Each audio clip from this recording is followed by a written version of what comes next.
There was a peaceful pause in our conversation until... Okita? Something wrong? Maybe it was better that I didn't ask him this, but it was something that had been bothering me. So, if we were, in fact, able to see Hijikata, what do you plan on doing, or have you still not made up your mind? It seemed presumptuous for me to ask. But Okita seemed unoffended by my question, and he smiled brightly as he answered. Alright, more memories then. I must have been only 9 years old when I first met Kondo. His response perplexed me, and I listened closely. His story came from out of nowhere, but it was one of the first times Okita had opened up to me. He's opened up to you plenty, girl. I don't know what you want from this boy. Both my pa and my ma passed away, and my sister was wedded off to some deadbeat in the countryside. There was no one who'd wanted me around, so they dropped my ass off at Shie Hall to learn how to use a sword as an apprentice. A dojo in Edo that taught the Tenin Rishin style of swordsmanship. It was owned by Isumi Kondo, a 4th-generation head. Many of the Shinsengumi studied, trained, or lived there. I remember your sister. It's been a while since I heard about her. I just figured no one wanted me. Not even my sister or her stupid husband wanted anything to do with me. Okita laughed dryly, but my heart felt like it had shattered into pieces hearing him reminisce. This poor boy. Oh. Aw. Oh, it's a tiny Souji! Look at him. It was a big fencing dojo, filled with talkers and walkers of all kinds. Real nasty guys, you know. I was the youngest and smallest, so no matter how long I'd been there, they'd always treated me like a runt. I was bullied and given shit all the time. Back then, the only person who gave anything close to a look was Kondo. Aww, my heart! Look at them! Oh man, I've just started. I'm already sobbing. Ugh! Keep the tears back. I'd sulk all day, thinking my sister abandoned me and that, in this world, no one gave a damn about me. But he's the one who taught me that life has meaning, and that there was a specific reason that I was dealt the hand I was dealt. Pfft, I never thought I'd amount to anything, and he began to teach me the life of a swordsman. Because of Kondo, I was given a second chance at life. I could become something. I remember this picture. Then after some time had passed, up comes Hijikata, who started sniffing his nose around Shie Hall. In the beginning, scratch that, even until now, I really hated that guy. He was a rich snob, and his dad was a farmer. He looked like he'd never had a hungry day in his goddamn life. But even so, Hijikata turned out to be Kondo's favorite after a while. You should have seen the look on Kondo's face every time Hijikata told him he could have been a daimyo. Every time Kondo spoke to Hijikata, his eyes had a little more twinkle in them. Okita sheepishly looked up at the stars above us, altogether radiating like a tapestry in the bright sky. Okita. Oh no. Oh. I guess all these tears are making me sneeze. Pardon me. So, you've been jealous of Hijikata because he had a better upbringing and seemed to be Kondo's favorite. I was gaining a much clearer picture of how Okita became the man he was. Hijikata had been there since the beginning, since Okita's most cherished memories of Kondo. Although there were days, I'm sure, that he was dismissive of Hijikata, I suppose he could never bring himself to hate him. I think I finally get it. To Okita, Hijikata was a person of great consequence. Although his reverence would never match Kondo's, there was a noticeable level of respect. Let's hurry up and find Hijikata. We don't want to miss him again. I thought you came to stop me from finding him, though. To be quite honest with you, until we had talked about it, I had my reservations, but... I found it difficult to articulate this properly, but it mattered that I had made my feelings known to him. But after hearing where you stand on the whole thing, I think us finding Hijikata would be good. Okita held Kondo in a regard that was untouchable to anyone else. But more importantly, he understood that Hijikata held his own independent reverence for Kondo. If their reunion meant they could share those sentiments, perhaps to bask in the memories of their lost friend, then everything would be okay. I have faith in you. I knew that Okita possessed good within him, and that ultimately I could trust whatever decision he made. Shock. Okita glanced at me with surprise, staring silently for a moment, but then... Suddenly he grabbed my arm to pull me in closely. Yes? His arms wrapped around me, and I was beside his chest. Okita? Hello? Aw, just a hint of a blush. Sorry for sneaking this up on you, he whispered intimately, and I could hear a little bit of doubt lingering behind his words. I like this new song. I don't know what's gotten over me, but I've never needed you more than I do now, kid. Kid? Don't hug me like that and call me a kid. I'll slap ya. His fingers locked around the dimples in my back, and I buried my face into his soft collarbone.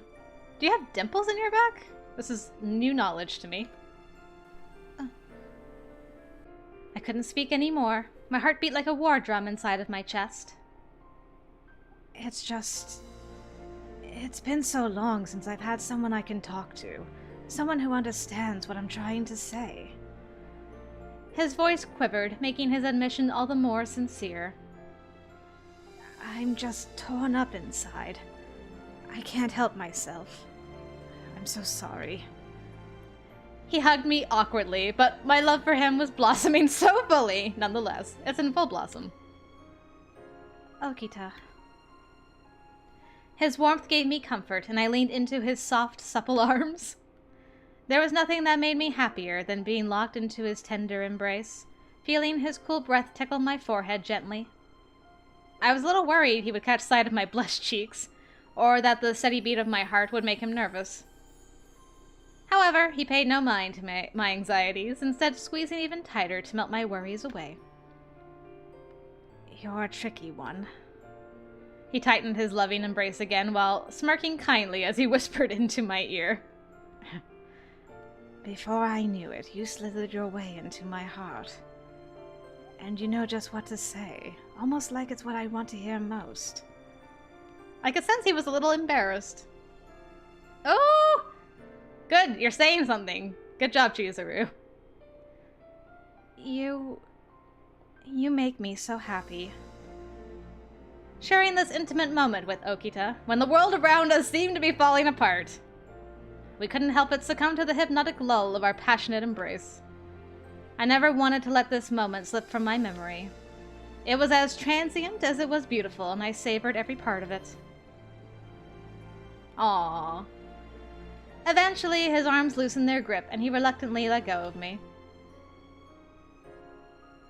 All right, time for us to go. Okay. We playfully glanced back and forth at one another for a while as we made our way down the path. Guys, when are you gonna smooch? Stop being coy! Insects chirped lively all around us, and Okita punctuated the noise by timidly speaking. I just want to know one thing. I want to know what Hijikata thinks of it all. I can't believe. What a moment. Alright. We continue down the wooded path, following what we believe to be tracks matching Hijikata's frame. Alright. Finally, as dawn began to break in the east, we had found Hijikata. The shock. You two. You're all the way out here. Hijikata waved off his bodyguard and he turned to face us. You know why we've traveled this far to see you, don't you? Yeah. What other reason would you have followed me for? So you already heard. That Kondo Was beheaded, right? Yeah, it's old news. Okita's eyes grew wide. I see. You knew this whole time, huh? So you knew, and what the hell were you gonna do about it? All of a sudden, Okita threw himself at Hijikata, grabbing his collar with both hands. Well, here we go. Yeah! Why? Why the hell didn't you watch after him? Why didn't you stop him? You could have saved him. He trusted you. You could have done something. Anything! Even if no one else could. You could have stopped him. I couldn't! Hijikata cut Okita off, barking at the top of his lungs. He was seething, and his eyes glowed with anger and regret in equal parts. I wanted to save him. I tried to! You think I would abandon Kondo because I wanted to? Out of everyone, even going back to Shie Hall, who the hell do you think supported Kondo more than anyone else in the whole goddamn world? Okita's hand shook violently as they loosened their grip on Hijikata's collar. But even then you let Kondo die. Okita was on the verge of tears, and he averted his gaze to avoid Hijikata's intense stare. Souji. The hands, which moments earlier shook with a vengeful rage, were now limp and powerless. And then... Okita caught Hijikata off guard by activating his fury powers, and he threw a relentless flurry of punches at Hijikata's face. Souji! How tough is Toshi to just take that? Good grief. I'll let you slide this one time, but it doesn't mean I forgive you. Hijikata slowly rose from the ground, begrudgingly wiping the blood from his mouth. You know, I think the old me would have killed you here and now. But now... Pfft. Hijikata offered no words of defiance or rebuttal, and instead he took in everything Okita was saying. And then... Before he surrendered himself over to the Imperials, Kondo said something to me. Let me go. So at the end of the day, I guess I just did whatever I thought that meant. And maybe I didn't stop to consider what that might have meant to him. It's so true. If only we never went to Kyoto, and if Kondo would have just stayed at Shie Hall as the dojo master, he wouldn't have been disgraced like that. He could have died with honor, and he'd still have his head right now. Although Okita had lamented what could have been, his tone was no longer accusatory on the part of Hijikata. So, what's next for you, Hijikata? Kondo left the Shinsengumi in my hands. It's not like I could just walk out on him right now. I'm gonna round up whatever men I've got and head north. What about you two?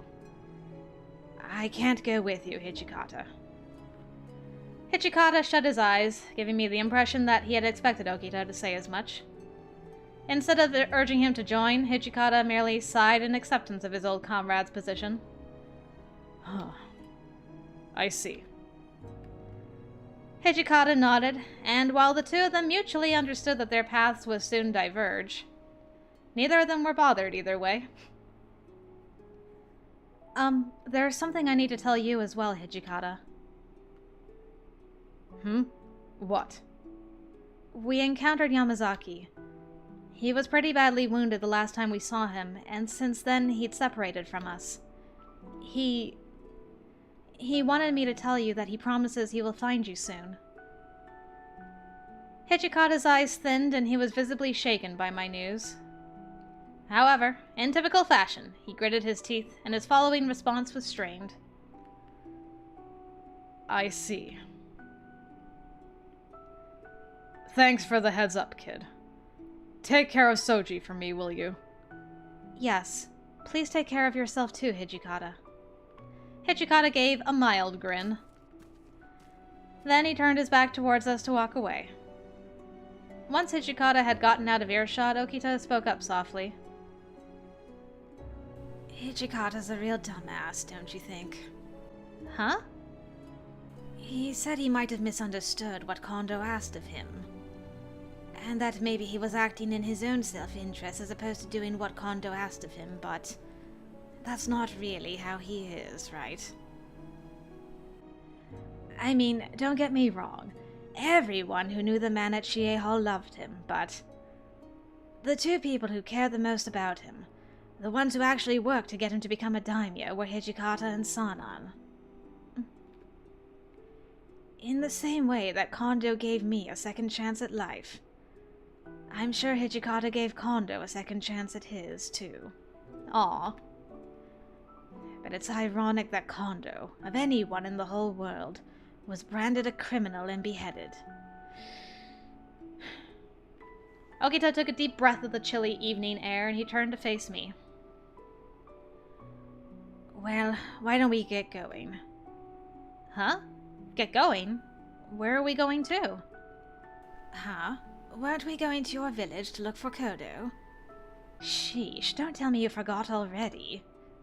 No, of course not, but are you sure that's where you want to go? There's a chance Kodo knows how to cure the effects of the water of life, right? Yes, well, at least according to Sen. Then I'll go with you. Becoming a bloodthirsty monster after drinking some bullshit serum isn't a good look on you.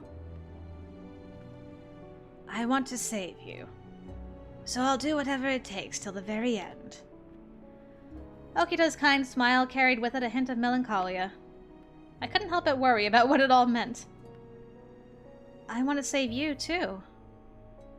Although his words were emotionally resonant for me. There was a foreboding feeling I couldn't shake, and I sensed that Okita could still slip into darkness. Was I, too, susceptible to this darkness? I was helpless against whatever fate was waiting for us. Happy thoughts? I can't believe we didn't run into any other of the Shinsengumi men. We just had our chitty chats with Hijikata, and then we're on our merry. That's great. We didn't even see Hajime. When I awoke, the sun was gradually descending into the horizon from the west. To my surprise, I found a welcoming face that was quite eager to greet me. Oh? Why are you surprised? He was there. This music. Afternoon, Chizuru. Get some good sleep. Yes, I did. How about you, Okita? Are you feeling rested? Yep, slept like a baby. You're lying, aren't you? Hey, that's messed up. No need to call me out. Well, lately, little by little, I've been starting to notice when you're telling the truth and when you're lying. Really? Can't catch a break around you, can I? Talk about annoying. What? Annoying? Oh, shut up. You don't have to get worked up every time. I'm just kidding. Ugh! I don't want you to push yourself. Please rest. But I'm not tired. I'm not pushing myself. I mean, it's my body. I don't believe you, Okita. Then why don't you tell me a fun little bedtime story so that I fall asleep? Bedtime story? Yeah. Don't you know? Like when people tell kids folklore stories and stuff to put them to sleep. Okita's idea reminded me of how my father used to tell me stories as he tucked me gently into my futon when I was a young girl.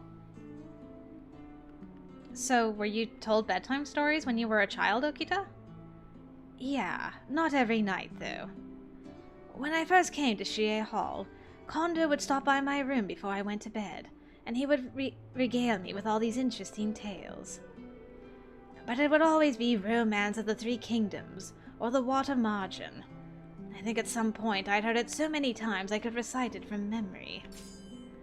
A novel describing the turbulent period of Chinese history that began in the late Han Dynasty and lasted for nearly 100 years, known as the Three Kingdoms era, inexplicably popular in Japan. And the Water Margin. Here?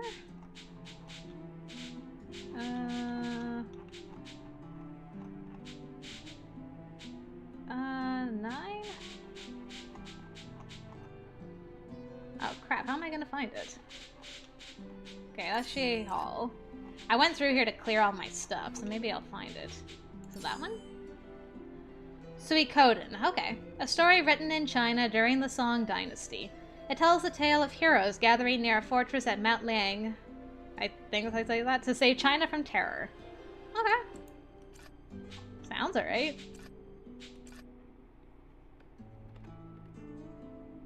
I can picture it so clearly.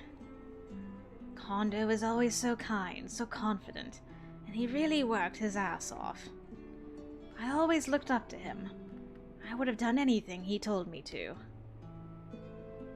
Okita. I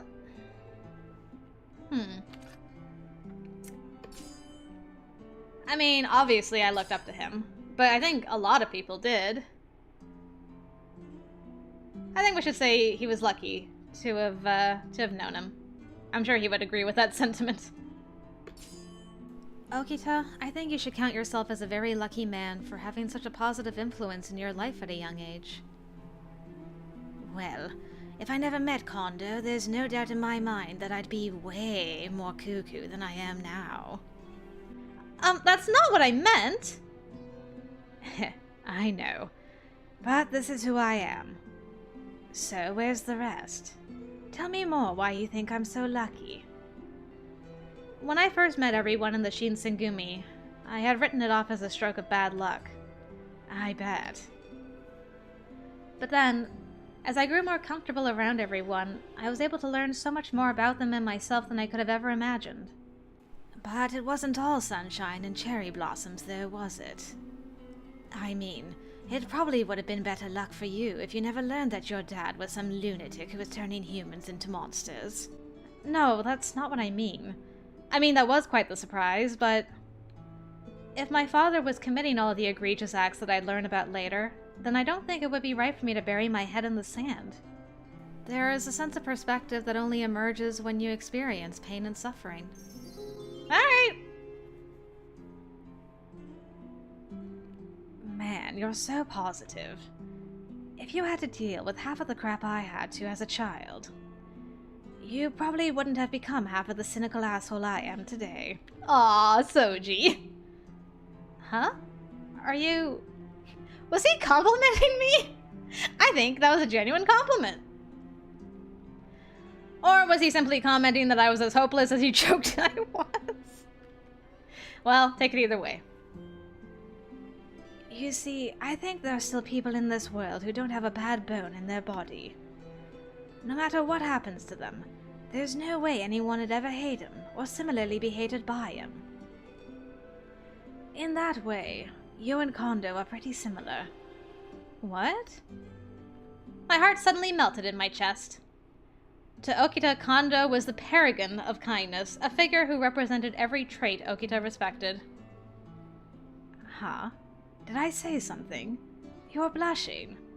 Oh, well, you said that Kondo and I are similar, and I don't deserve such a kind compliment.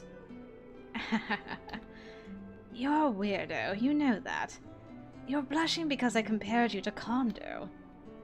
Well... To be fair, it was a little strange of Okita to compare a woman he loved to a man he viewed as a father. Oh, okay, so you understand that he loves you. That's good. I'm glad you got that from that very intimate moment you guys share. Sometimes you're a little slow there, Chizuru, so I'm glad you, got that right away. Anyways, ain't fate something? If it weren't for you, I'd probably have died a long time ago. Okita. Kondo played such an important role in Okita's development. And Okita was still learning how to cope with that loss. One thing was certain. When Okita said he likely would have died a long time ago, I agreed with him. Ouch, harsh truths. To me, all that mattered was that I could be beside him when it really mattered. I didn't say as much to his face, but it was something that made me smile.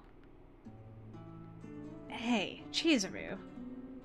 Honestly, I'm still wrapping my head around the idea of living a life without Kondo, but even still, there's a reason for me to keep going. So don't worry about me. I'm a lot tougher than you think. I knew that he was telling me the truth. It wasn't as if I had any reason to doubt Okita, but there was still a part of me that knew he was trying to protect himself by feigning emotional strength. That's just the kind of man Okita was. I'm kinda worried about what'll happen if we find Kaoru. Your village is a long ways off from here. But let me deal with that. I got your back, kid. Okita had a way of soothing my concerns that was unlike anyone else, and he reached for my hand. It'll be all right. Whatever happens, we can get through it together. The two of us. Okay? Okita. I clasped his hand in return, and I nodded deeply. Yes, let's do it together. The two of us. Wherever Okita will go, I will be right beside him. As long as he was there to grab my hand, there was nothing I believed we couldn't do. No matter what awaited for us in the long road ahead, we would conquer it together. Beyond that, together we could forge a new future for ourselves. As we watched the amber sunset merge with the indigo sky, we gathered our resolve and we set off for my village. Alright, we're off to the village.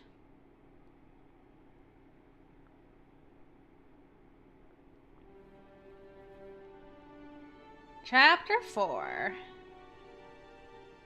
No preview pictures in this game. Alright, fair.